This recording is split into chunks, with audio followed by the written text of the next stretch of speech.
உத்தரப்பிரதேசத்தில் நேற்று ஒரு கோவில் திருவிழாவில் 120 பேர் இறந்து போயிட்டாங்க. அது அந்த மாநில அரசே அறிவிச்சிருக்காங்க. ஆனால் அங்கே இருக்கக்கூடிய ஊடகங்கள் என்ன சொல்கிறாங்கன்னா குறைஞ்சது ஒரு 500-600 பேர் இறந்துருப்பாங்க அப்படின்னு சொல்லிட்டு அவங்க வீடியோலாம் போட்டு காமிக்கிறாங்க. ஒட்டுமொத்த பிணங்களை ஒரு பெரிய இயந்திரத்தின் மூலமாக அகற்றிக்கிட்டு இருக்காங்க.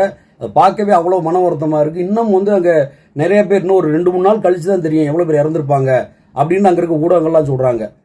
ஆனால் நாங்கள் இந்துக்களுக்கு ரொம்ப இப்போ இன்னொன்று அவங்க போனவங்கலாம் பார்த்தீங்க அப்படின்னா ஏதோ குடிச்சிட்டு கும்மாள் அடிக்க போனவங்க கிடையாது, கடவுளை வணங்குறதுக்காக போனவங்க.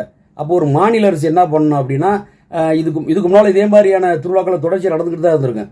அப்போ எவ்வளோ பேர் கூட்டம் வருவாங்க, சரி அளவுக்கு அதிகமாக இருந்தால் என்ன பண்ணுவேன் அப்படின்னா அந்த மாநில அரசு தான் கணிச்சு அதுக்கு தகுந்த மாதிரி சரியான பாதுகாப்பு கொடுத்துருக்கணும் அந்த மக்களுக்கு.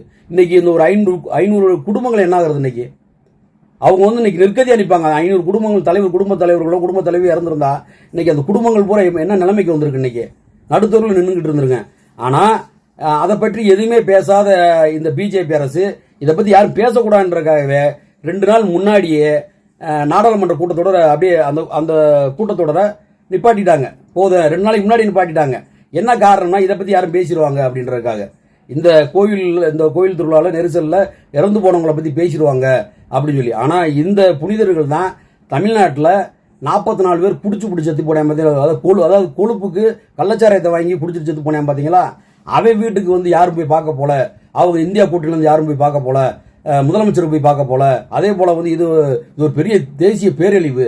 இதே குடிச்சிட்டு செத்து போன இப்போ பொதுவாக ஒரு வீட்டுகள் என்ன சொல்லுவாங்க, குடிச்சிட்டு ஆஸ்பத்திரியில் கிடக்கான்னு வச்சுங்களேன், குடிச்சு நாசமாக போய் வீட்டில் இருக்க எல்லாரும் தொந்தரவு கொடுத்து தர்றான், ஆஸ்பத்திரியில் படுத்துக்கிட்டு அப்படின்னு சொல்லுவாங்க. பொதுவாக வீட்டுகளை சொல்லுவாங்க. அப்படி குடிச்சிட்டு கள்ளச்சாரம் குடிச்சிட்டு போய் செத்து போனவனை அவனை போய் பார்க்க போல. இது பெரிய தேசிய பேரழிவு. இந்திய நாடாளுமன்றத்தில் இந்தியா கூட்டணி தலைவர்கள் அதை பற்றி பேச மாட்டாங்க.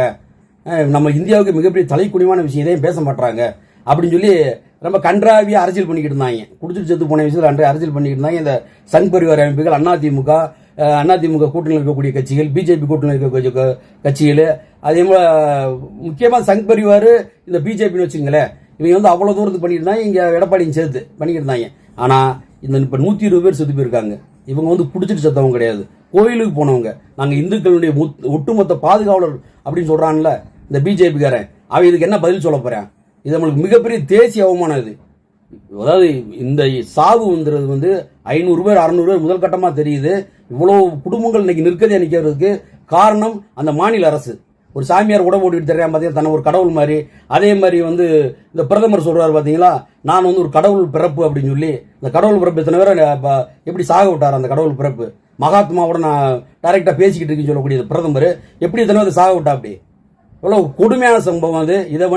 இதை பற்றி யாராவது இங்கே தமிழ்நாட்டில் ஏதாவது இந்த அதிமுக கூட்டணி இருக்கணும் இல்லை பிஜேபி கூட்டணி இருக்கணும் ஏதாவது பேசியிருக்கானா? எதுவும் பேச மாட்டாங்க. வாய்களையும் பேசுகிற அந்த ஆட்டுக்குட்டி ஏதாவது பேசியிருக்கா? பேச மாட்டாங்க. அதான் அதை பற்றி பேசக்கூடாதுன்னு இந்திய நாடாளுமன்றத்தில் 2 நாளைக்கு முன்னாடி கூட்டத்தொடர் ரத்து பண்ணிட்டாங்க. மிகப்பெரிய ஒரு தேசிய அவமானம் இது. இதை பற்றி கட்டாயம் அனைத்து இயக்கங்களும் இதை பேசி ஆகணுது. அனைத்து பொதுமக்களும் இதை பற்றி பேசி ஆகணும். இன்னும் எத்தனை பேர் இன்னும் ஒரு 2-3 நாள் கழிச்சு 1000 பேரா கூட இருக்கலாம் இறந்தவங்க.